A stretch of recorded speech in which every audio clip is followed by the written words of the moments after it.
പ്രിയപ്പെട്ടവരെ, നാം ഇപ്പോൾ ധ്യാനിക്കുന്ന സുവിശേഷ ഭാഗം വിശുദ്ധ യോഹന്നാന്റെ സുവിശേഷം 12-ാം അധ്യായം 27 മുതൽ 36 വരെയുള്ള തിരുവചന ഭാഗമാണ്. ഈ ഭാഗം തുടങ്ങുന്നത് ഇപ്രകാരമാണ്: ഇപ്പോൾ എൻ്റെ ആത്മാവ് അസ്വസ്ഥമായിരിക്കുന്നു, ഞാൻ എന്തു പറയണ്ടു? പിതാവേ, ഈ മണിക്കൂറിൽ നിന്ന് എന്നെ രക്ഷിക്കണമേ. അല്ല, ഇതിനു വേണ്ടിയാണല്ലോ ഈ മണിക്കൂറിലേക്ക് ഞാൻ വന്നത്. പിതാവേ, അങ്ങയുടെ നാമത്തെ മഹത്വപ്പെടുത്തണമേ. അപ്പോൾ സ്വർഗത്തു നിന്ന് സ്വരമുണ്ടാകുന്നു, ഞാൻ മഹത്വപ്പെടുത്തിയിരിക്കുന്നു. പിന്നെ ഇതിനു ശേഷം ഈ ഭാഗം അവസാനിക്കുമ്പോൾ ഈശോ പറയുന്നു, അന്ധകാരത്തിൽ നടക്കുന്നവൻ താൻ എവിടേക്കാണ് പോകുന്നതെന്ന് അറിയുന്നില്ല. നിങ്ങൾ പ്രകാശത്തിന്റെ മക്കളാകേണ്ടതിന് നിങ്ങൾക്ക് പ്രകാശമുള്ളപ്പോൾ അതിൽ വിശ്വസിക്കുവേൻ. ഇത് മറ്റ് സുവിശേഷ ഭാഗങ്ങളിൽ നിന്ന് വ്യത്യസ്തമായിട്ട്, നമ്മൾ മുൻ ഞായറാഴ്ചകളിൽ ധ്യാനിച്ച സുവിശേഷ ഭാഗങ്ങളിൽ നിന്നൊക്കെ വ്യത്യസ്തമായിട്ട് വളരെ സങ്കീർണമായ ഒരു സുവിശേഷ ഭാഗമാണ്. അതുകൊണ്ട് തന്നെ വളരെ സൂക്ഷ്മതയോടുകൂടി ധ്യാനിക്കേണ്ട ഒരു ഭാഗം കൂടിയാണ്. യോഹന്നാൻ സുവിശേഷകന്റെ പൊതുവായ പ്രത്യേകത നമുക്കറിയാം. ഉയർന്ന ചിന്തയും മനോഹരമായ ലോജിക്കുമുള്ള സുവിശേഷകനാണ് യോഹന്നാൻ സുവിശേഷകൻ. അതുകൊണ്ട് തന്നെ ഉപരിപ്ലവമായ രീതിയിൽ ഒരു വായന കൊണ്ട് ഈ സുവിശേഷ ഭാഗത്തെ നമുക്ക് മനസ്സിലാകില്ല. ആഴമേറിയ ധ്യാനാത്മകമായ വായന ആവശ്യമാണ്. അപ്പോഴാണ് ഈ സുവിശേഷത്തിന്റെ അർത്ഥതലങ്ങൾ, ഇതിൻ്റെ ആഴമൊക്കെ നമുക്ക് മനസ്സിലാകുന്നത്. അപ്പോൾ ആ അർത്ഥത്തിൽ ഈ സുവിശേഷ ഭാഗത്തിന്റെ പശ്ചാത്തലത്തെക്കുറിച്ച് നമുക്ക് ധ്യാനിച്ചു തുടങ്ങാം. വിശുദ്ധ യോഹന്നാന്റെ സുവിശേഷം 12-ാം അധ്യായത്തിലെ അവസാന ഭാഗമാണിത്. 13-ാം അധ്യായത്തിൽ തുടങ്ങുന്നത് ഇങ്ങനെയാണ്: ഈ ലോകം വിട്ട് തൻ്റെ പിതാവിൻ്റെ പക്കലേക്ക് പോകേണ്ട സമയമായി എന്ന് പെസഹ തിരുനാളിന് മുമ്പ് യേശു വ്യക്തമായി അറിഞ്ഞു. അതാണ് അതിൻ്റെ 13-ാം അധ്യായം തുടങ്ങുന്നത്. അപ്പോൾ 12-ാം അധ്യായത്തിന്റെ അവസാന ഭാഗത്ത് ഇപ്പോൾ നമ്മൾ കേട്ട ഈ സുവിശേഷ ഭാഗം യഥാർത്ഥത്തിൽ യോഹന്നാൻ സുവിശേഷകൻ അവതരിപ്പിക്കുന്ന ഈശോയുടെ അവസാനത്തെ പരസ്യ പ്രഘോഷണമാണ്. അതായത് പൊതുജനങ്ങളുടെ ഇടയ്ക്കുള്ള ഈശോയുടെ അന്തിമ പ്രബോധനമാണ് ഈ സുവിശേഷ ഭാഗം. അപ്പോൾ അതിനുശേഷം ഇനി ഉടൻ ഈശോ കുരിശുമരണത്തിലേക്ക്, സ്വയം സമർപ്പണത്തിലേക്ക് നടന്നെടുക്കുകയാണ്. അപ്പോൾ ആ രീതിയിലാണ് ക്രമബദ്ധമായിട്ട് യോഹന്നാൻ സുവിശേഷകൻ ഈ സുവിശേഷ ഭാഗത്തെ ക്രമീകരിച്ചിരിക്കുന്നത്. ഇപ്പോൾ 12-ാം അധ്യായത്തിൽ ആരംഭത്തിൽ തന്നെ 3 കാര്യങ്ങൾ യോഹന്നാൻ ശ്ലീഹ അവതരിപ്പിച്ചുകൊണ്ട് പറയുന്നു, കുരിശുമരണത്തിനുള്ള സമയമായി. അതിന് 3 സൂചനകൾ, 3 സംഭവങ്ങൾ യോഹന്നാൻ അവതരിപ്പിക്കും. ഒന്ന്, ബഥനിയായിലെ തൈലാഭിഷേകമാണ്. അവിടെ വെച്ച് മറ്റുള്ളവർ പിറുപിറുക്കുമ്പോൾ ഈശോ പറയുന്നു, ഇവൾ എൻ്റെ ശവസംസ്കാരത്തിനായി ചെയ്തതാണെന്ന് കരുതിക്കോട്ടെ. രണ്ടാമത്, ജെറുസലേമിലേക്കുള്ള രാജകീയ പ്രവേശനമാണ്.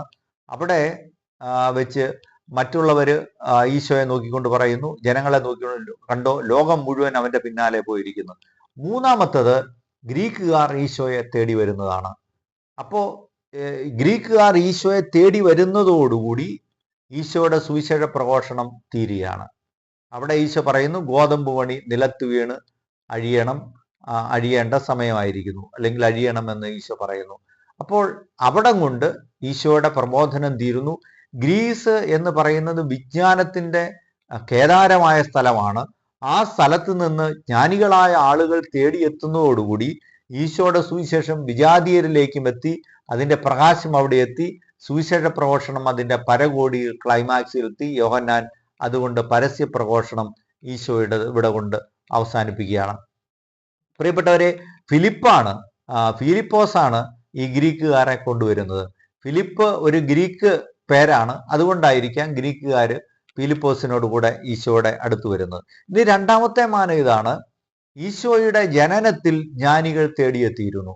ലോകം കണ്ട ഏറ്റവും മഹത്തായ ജനനത്തിന്റെ മുമ്പിൽ നമിക്കാൻ വേണ്ടി വിജ്ഞാനികളായ ആൾക്കാർ, ജ്ഞാനികളായ ആൾക്കാർ എത്തി. ഇതാ, ലോകത്തിന് മുഴുവൻ രക്ഷ നൽകുന്ന മഹത്തായ ആ സംഭവത്തിന്റെ മുമ്പിൽ നമിക്കാൻ, അതിൻ്റെ സന്ദേശത്തിന് മുമ്പിൽ നമിക്കാൻ, സുവിശേഷങ്ങളുടെ മൂല്യങ്ങൾക്ക് മുമ്പിൽ നമിക്കാൻ, അതിൻ്റെ പരിസമാപ്തിയിൽ വീണ്ടും ജ്ഞാനത്തിന്റെ നാട്ടിൽ നിന്ന് ആളുകൾ എത്തുകയാണ്.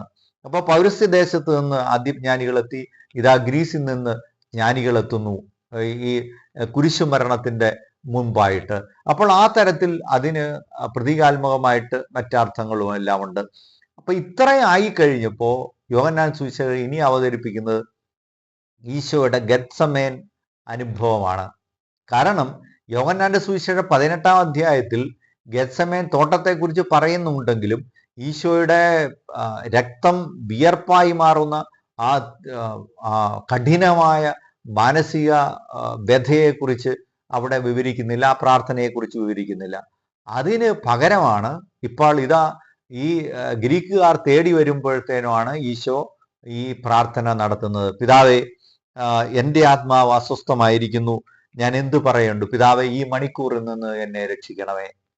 അതിനുശേഷം പക്ഷേ ഈശോ പറയുന്നു, അല്ല, ഇതിനു വേണ്ടിയാണല്ലോ ഞാൻ വന്നത്, പിതാവേ അങ്ങയുടെ നാമത്തെ മഹത്വപ്പെടുത്തണമേ. അപ്പോൾ അങ്ങയുടെ നാമത്തെ മഹത്വപ്പെടുത്തണമേ എന്ന് ഈശോ പറഞ്ഞതിലൂടെ ദൈവപിതാവിൻ്റെ ഹിതത്തിന് ഈശോ തന്നെ സമർപ്പിക്കുകയാണ്. പ്രിയപ്പെട്ടവരെ, നമ്മൾ ഈ ഭാഗം വായിക്കുമ്പോൾ മറ്റ് സുവിശേഷ ഭാഗം വായിച്ചതുപോലെയുള്ള ഒരു മനസ്സിലാക്കൽ വളരെ എളുപ്പത്തിൽ നടക്കില്ല. കാരണം ഇത് മുഴുവൻ ദൈവശാസ്ത്രപരമായിട്ടുള്ള ചിന്തയാണ്. അതുകൊണ്ട് സാധാരണക്കാരായ അൽമായര് ഒരുപക്ഷെ ഇത് കേൾക്കുമ്പോൾ അവർക്ക് ചിലപ്പം വലിയ അങ്കലാപ്പുണ്ടായേക്കാം. ഇതെല്ലാം എന്തോ ഒരു പുക പോലെയൊക്കെ തോന്നിയേക്കാം ചിലപ്പോൾ. അത് ഇതിൽ കൂടുതൽ ദൈവശാസ്ത്ര കണ്ടന്റ് ആണുള്ളത്, ഉള്ളടക്കമാണുള്ളത്. അതുകൊണ്ട് ഈ ഭാഗം അങ്ങനെ ഏകാഗ്രമായിട്ട് ശ്രദ്ധാപൂർവം കേൾക്കണമെന്ന് ഇതിൻ്റെ ഇടയ്ക്ക് ഒരു അഭ്യർത്ഥന കൂടെ നടത്തുകയാണ്. അപ്പോൾ അങ്ങയുടെ നാമത്തെ മഹത്വപ്പെടുത്തണമേ എന്ന് ഈശോ പറഞ്ഞപ്പോൾ ഈശോ സമ്പൂർണമായി പിതാവിൻ്റെ ഹിതത്തിന് സമർപ്പിച്ചു എന്നാണ്. എങ്ങനെയാണ് ഈ നാമം മഹത്വപ്പെടുന്നത്, പിതാവിൻ്റെ നാമം മഹത്വപ്പെടുന്നത്? പിതാവിൻ്റെ നാമം മഹത്വപ്പെടുന്നത് ഈശോ പിതാവിൻ്റെ ഹിതത്തിന് തന്നെ വിധേയനാക്കുമ്പോഴാണ്, അല്ലെങ്കിൽ ആ ഹിതത്തിനോട് ഉള്ള പരിപൂർണമായ അനുസരണത്തിലൂടെയാണ് പിതാവിൻ്റെ നാമം മഹത്വപ്പെടുന്നത്. ഉദാഹരണത്തിന് 90% മാർക്ക് വാങ്ങണം എന്ന് ഒരു കുട്ടിയോട് അപ്പൻ പറയുന്നു. അവൻ 90% മാർക്ക് വാങ്ങി വരുമ്പോൾ പിതാവിൻ്റെ നാമം മഹത്വപ്പെടുന്നു.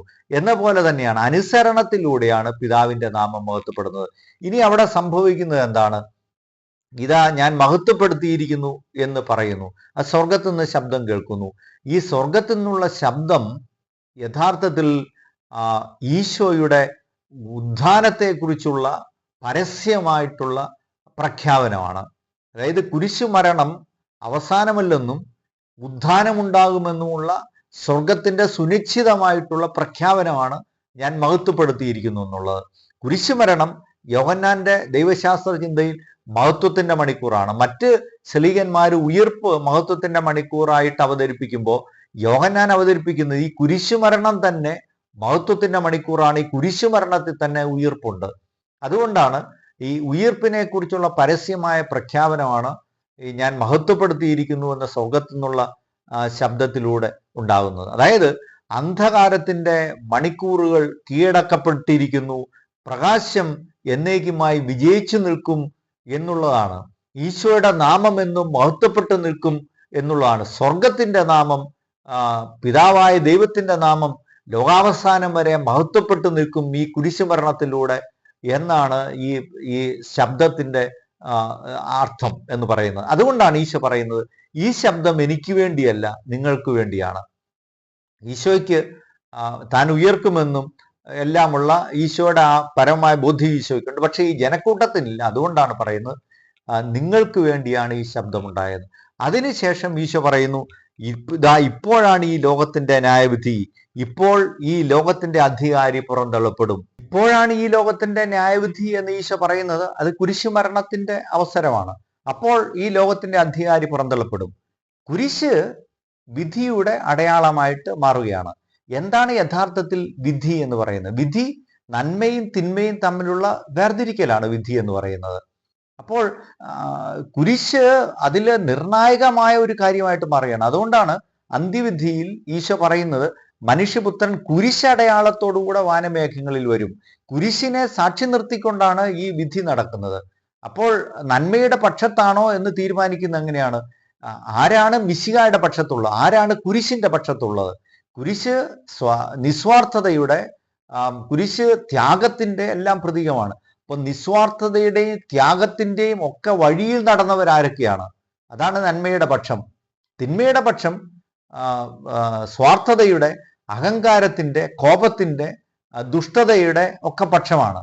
അപ്പോൾ അത് കുരിശിനെ നടുവിൽ നിർത്തിക്കൊണ്ടാണ് ഈ വേർതിരിവ് ഉണ്ടാക്കുന്നത്. അതുകൊണ്ടാണ് ഈശോ പറയുന്നത്, ഇതാ ന്യായവിധി, ഇവിടെ ഈ ലോകത്തിന്റെ അധികാരി പുറന്തള്ളപ്പെടും. എങ്ങനെയാണ് ഈ ലോകത്തിന്റെ അധികാരി പുറന്തള്ളപ്പെടുന്നത്? കാരണം അന്ന് വരെ മനുഷ്യര് ഒരുപാട് അന്ധകാരത്തിന്റെ ബന്ധനത്തിലായിരുന്നു.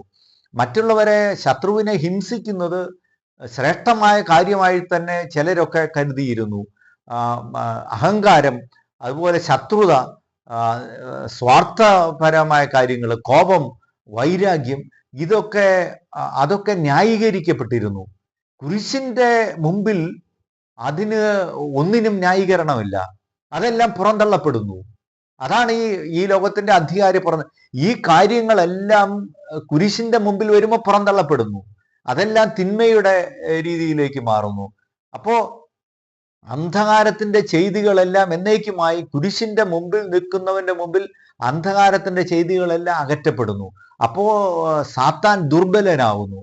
സാത്താന്റെ നേരത്തെ ഉണ്ടായിരുന്ന പിശാചിന്റെ അന്ധകാരത്തിന്റെ പിടി മനുഷ്യരിൽ നിന്ന് അയഞ്ഞു പോയിരിക്കുന്നു. അതുകൊണ്ടാണ് ഈശോ പറയുന്നത്, ഞാൻ കുരിശിൽ അനേകരെ എന്നിലേക്ക് ആകർഷിക്കും. അപ്പോ സുവിശേഷത്തിന്റെ സന്ദേശം, കുരിശിന്റെ സന്ദേശം ചെന്നിടത്തൊക്കെ ഈ അന്ധകാരത്തിന്റെ പിടി അത് അകന്നകന്നു പോയി. ഒരുപാട് പേര് ഈശോയുടെ ശിഷ്യന്മാരായി, ഒരുപാട് പേര് കുരിശിലേക്ക് നോക്കി. ആ കാര്യങ്ങളെല്ലാമാണ് ഈശോ പറയുന്നത്. ഇപ്പൊ കുരിശിലേക്ക് ഞാൻ കുരിശിൽ ഉയർത്തപ്പെടുമ്പോൾ അനേകരെ എൻ്റെ അടുക്കലേക്ക് ആകർഷിക്കും എന്ന് പറഞ്ഞ് ഈ ലോകത്ത് സാമൂഹികപരമായിട്ട് വന്ന വലിയ മാറ്റത്തിന്റെ ഒരു സൂചന കൂടിയുണ്ട്. ഇവിടെ മഹത്വത്തിന്റെ മണിക്കൂർ യോഹന്നാൻ ശ്ലീഹായെ സംബന്ധിച്ച് കുരിശിൽ ഉയർത്തപ്പെടുന്ന മണിക്കൂർ തന്നെയാണ്. അത് തന്നെയാണ് ഉയർപ്പിന്റെ മണിക്കൂറും എന്ന് പറയുന്നത്. ഇനി നമുക്കിതിന് ദൈവശാസ്ത്രപര വേറൊരു മാനം എന്ന് പറയുന്നത് സംഖ്യയുടെ പുസ്തകം 21 അധ്യായത്തിലുണ്ട്. അവിടെ ആഗ്നേയ സർപ്പങ്ങളെ ദൈവം അയക്കുന്നതിന് കാരണം മോശയെയും അഹറോനെയും ഈ മന്നയെയും ഒക്കെ ജനം വെറുക്കുകയും അവരെക്കുറിച്ച് ദൂഷണം പറയുകയും ചെയ്തപ്പോൾ ദൈവത്തിന്റെ ശിക്ഷ വന്ന് അനേകം പേര് മരിച്ചുപോയി. മരിച്ചപ്പോ ജനം വിലപിച്ചപ്പോ ദൈവം ഒരു പരിഹാരം പറയുകയാണ്. മരുഭൂമിയിൽ ഒരു പിച്ചള സർപ്പത്തെ ഉയർത്തുക, നെഹുസ്താൻ എന്ന് പറയുന്ന പിച്ചള സർപ്പത്തെ ഉയർത്തി ആ സർപ്പത്തെ നോക്കിയവരെല്ലാം രക്ഷപ്പെട്ടു. അത് നിക്കോദേമസിനോടുള്ള സംഭാഷണത്തിൽ ഈശോ പറയുന്നുണ്ടല്ലോ, മരുഭൂമിയിൽ മോശ സർപ്പത്തെ ഉയർത്തിയതുപോലെ മനുഷ്യപുത്രന് ഉയർത്തപ്പെടേണ്ടിയിരിക്കും. അപ്പൊ കുരിശാണിപ്പോ ഈ രക്ഷയുടെ വലിയ പ്രതീകം. അത് സെക്കുലറായ കാര്യങ്ങളിൽ പോലും അതായി. അപ്പൊ രക്ഷ എവിടെയൊക്കെ ഉണ്ടോ അവിടെയൊക്കെ ആ രക്ഷ വരുന്നു എന്നതിൻ്റെ സിമ്പലായിട്ട് ഈ കുരിശ് മാറുകയാണ്.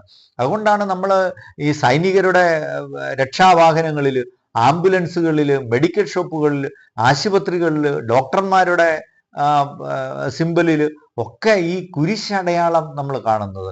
രക്ഷയുടെ അടയാളമായിട്ട് കുരിശ് മാറുകയാണ്. ശാപത്തിന്റെ അടയാളമായ കുരിശ് രക്ഷയുടെ അടയാളമായി മാറുന്നു. കുരിശിലേക്ക് നോക്കുന്നവൻ അന്ധകാരത്തിന്റെ ചെയ്തികളെല്ലാം ഉപേക്ഷിക്കുന്നു. അപ്പോ സാത്താൻ പരാജയപ്പെടുന്നു കുരിശിന്റെ മുമ്പിൽ. അതാണ് ഇതിന്റെ വ്യക്തമായ വ്യാഖ്യാനം എന്ന് പറയുന്നത്. ഈശോ പിന്നീട് പറയുന്നു, അപ്പോൾ ഇവിടെ അവര് ചോദിക്കുന്ന മറ്റൊരു കാര്യം, അവര് ചോദിക്കുന്നു, മനുഷ്യപുത്രനെ കുറിച്ച് ചോദിക്കുന്നുണ്ട്. മനുഷ്യപുത്രൻ, അത് നമ്മൾ ദാനിയേലിന്റെ പുസ്തകം 7-ാം അധ്യായത്തിൽ 14-ാം വാക്യത്തിൽ നമ്മൾ കാണുന്നതാണ്. മനുഷ്യപുത്രൻ പ്രതാപത്തോടും മഹത്വത്തോടും കൂടെ വരും, അവന്റെ മഹത്വത്തിന് അവസാനം ഉണ്ടാകില്ല എന്നുള്ളതാണ്. അതുകൊണ്ട് തന്നെയാണ് ഈ കുരിശ് മരണത്തിലൂടെ ഈശോയുടെ മഹത്വം ലോകം മുഴുവൻ നിറഞ്ഞു നിൽക്കുന്നു. ലോകാവസാനം വരെ ഈ സുവിശേഷത്തിന്റെ സന്ദേശം, കുരിശിന്റെ സന്ദേശം, ഈ സ്വയം ത്യാഗത്തിന്റെ സന്ദേശം എന്നും നിലനിൽക്കും എന്ന് തന്നെയാണ് ഈശോ പറയുന്നത്. അവസാനം ഈശോ ഒരു ക്ഷണം അവരോട് നടത്തുകയാണ്. തൻ്റെ അന്ത്യ പൊതുജനങ്ങളോടുള്ള അവസാന പ്രബോധനം നടത്തുമ്പോൾ, അത് അവസാനിപ്പിക്കുമ്പോൾ ഈശോ ഇത് പറയുന്നു, പ്രകാശം ഉള്ളപ്പോൾ നിങ്ങൾ പ്രകാശത്തിലേക്ക് വരുവിൻ. ഇവിടെ യോഹന്നാൻ സുവിശേഷകന്റെ ദ്വന്ദ്വ പ്രതീകങ്ങളുണ്ട്. എപ്പോഴും പ്രകാശം, ഇരുട്ട്, ലോകം, പിശാച്, അതുപോലെ ദൈവം, ഇങ്ങനെയുള്ള ദ്വന്ദ്വ പ്രതീകങ്ങളുടെ ഒരു അവതരണം കൂടിയുണ്ട്. അപ്പോൾ പ്രകാശമുള്ളപ്പോൾ നിങ്ങൾ പ്രകാശത്തിൽ വിശ്വസിക്കുന്നവർ അവസാനമായിട്ടുള്ള ക്ഷണമാണ്. വിശ്വസിക്കാത്തവർക്ക് ഈശോ നൽകുന്ന അവസാന ക്ഷണമാണ്, നിങ്ങൾ മനുഷ്യപുത്രനിൽ വിശ്വസിക്കുവിൻ, ഈശോയിൽ വിശ്വസിക്കുവിൻ എന്നുള്ള അവസാന ക്ഷണമാണ് ഈശോ ഇവിടെ നടത്തുന്നത്. പ്രിയപ്പെട്ടവരെ, ഈ സുവിശേഷം വായിക്കുന്ന നമ്മുടെ മുമ്പിലുമുള്ള ചോദ്യങ്ങൾ ഇതെല്ലാമാണ്. പ്രായോഗികമായിട്ടുള്ള ചോദ്യം, നാം പ്രകാശത്തിന്റെ പക്ഷത്താണോ, നാം അന്ധകാരത്തിന്റെ പക്ഷത്താണോ? നമ്മുടെ ജീവിതങ്ങളെ ഭരിക്കുന്നത് പ്രകാശത്തിന്റെ, ഈശോയുടെ, ക്രിസ്തുവിന്റെ ശക്തിയാണോ, അവിടുത്തെ മഹത്വമാണോ, അതോ സാത്താന്റെ, അന്ധകാരത്തിന്റെ തിന്മയുടെ സ്വാധീനമാണോ നമ്മുടെ ജീവിതത്തെ ഭരിക്കുന്നത്? ഞാൻ യഥാർത്ഥത്തിൽ ഏത് പക്ഷത്താണ്? ക്രിസ്തുവിന്റെ പക്ഷത്താണോ ഞാൻ പിശാചിന്റെ പക്ഷത്താണോ? എൻ്റെ ജീവിത ചെയ്തികൾ ഉള്ളതാണ്? ഞാൻ ക്രിസ്തുവിന്റെ മൂല്യങ്ങൾ, പ്രകാശത്തിന്റെ മൂല്യങ്ങൾ പ്രസരിപ്പിക്കുന്നവനാണോ അതോ അന്ധകാരത്തിന്റെ മൂല്യങ്ങൾ പ്രസരിപ്പിക്കുന്ന ആളാണോ? അപ്പോൾ ഇതാണ് അടിസ്ഥാനപരമായിട്ട് നമ്മുടെ മുമ്പിലുള്ള ചോദ്യം. നമ്മുടെ ചുറ്റുപാടുകളും അന്ധകാരത്തിന്റെ ചെയ്തികൾ പ്രസരിപ്പിക്കുന്നതാണ്, അതിൻ്റെ സന്ദേശങ്ങൾ പ്രസരിപ്പിക്കുന്നത്. നമ്മൾ കാണുന്ന ചുറ്റുവട്ടത്തുള്ള നമ്മുടെ യുവജനങ്ങൾ കാണുന്ന സിനിമയുൾപ്പെടെ വാർത്തകൾ ഉൾപ്പെടെയൊക്കെ അന്ധകാരത്തിന്റെ വാർത്തകളാണ്. മറ്റുള്ളവരുടെ ജീവിതത്തിൽ അന്ധകാരം വിതറാൻ വേണ്ടി നടക്കുന്നവരായിട്ട് ഒരുപാട് പേര് മാറുകയാണ്.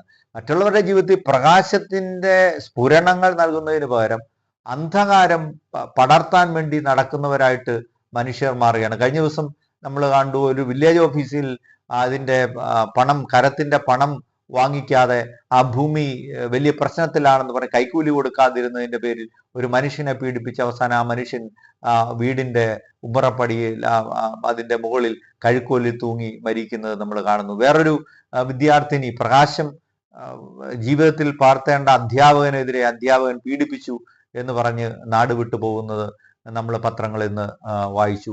ഇങ്ങനെ എത്രയോ സംഭവങ്ങളാണ്. ക്ഷയരോഗബാധിതരായ 2 വൃദ്ധ ദമ്പതികൾ, അവരുടെ വീടിന് ജപ്തി നോട്ടീസ് വന്നിരിക്കുന്നു.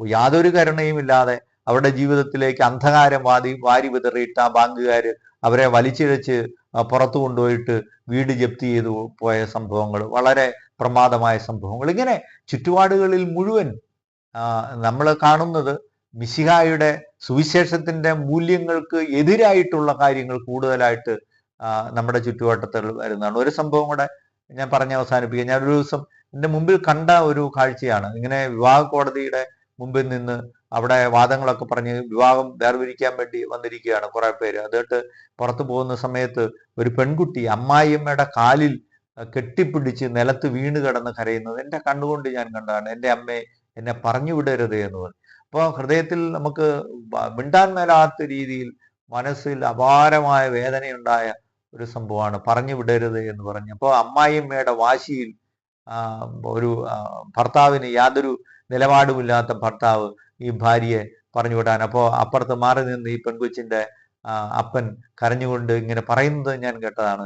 ഇനി ഒരിക്കൽ കൂടി എൻ്റെ കുഞ്ഞിനെ കെട്ടിച്ചയക്കാൻ വേണ്ടിയുള്ള പണമൊന്നും ഇല്ല എന്ന് പറഞ്ഞ് ഈ മനുഷ്യൻ പോകുന്നത് കണ്ടു. നോക്കുക പ്രിയപ്പെട്ടവരെ, അതുകൊണ്ടാണ് ഈ കുരിശ് നമ്മുടെ മുമ്പിൽ അവതരിപ്പിക്കുന്ന അപാരമായ സന്ദേശമാണ്. ഈ കുരിശു മരണത്തിന്റെ മഹത്വത്തെ കുറിച്ചാണ് ഈ ഭാഗം നമ്മുടെ മുമ്പിൽ അവതരിപ്പിക്കുന്നത്. അത് പ്രകാശത്തിലേക്കുള്ള ക്ഷണമാണ്. അതാണ് ഈ ലോകത്തെ മുഴുവൻ മാറ്റിയ ഏറ്റവും ശ്രേഷ്ഠമായ സ്വയം ത്യാഗത്തിന്റെയും മറ്റുള്ളവർക്കായി സമർപ്പിക്കുന്നതിൻ്റെയും വിട്ടുവീഴ്ചയുടെയും ഒക്കെ നിസ്വാർത്ഥതയുടെ വൈരാഗ്യമില്ലായ്മയുടെ എല്ലാം വലിയ സന്ദേശം എന്ന് പറയുന്നത്. അതിലേക്കാണ് ഈ ഭാഗം നമ്മളെ ക്ഷണിക്കുന്നത്.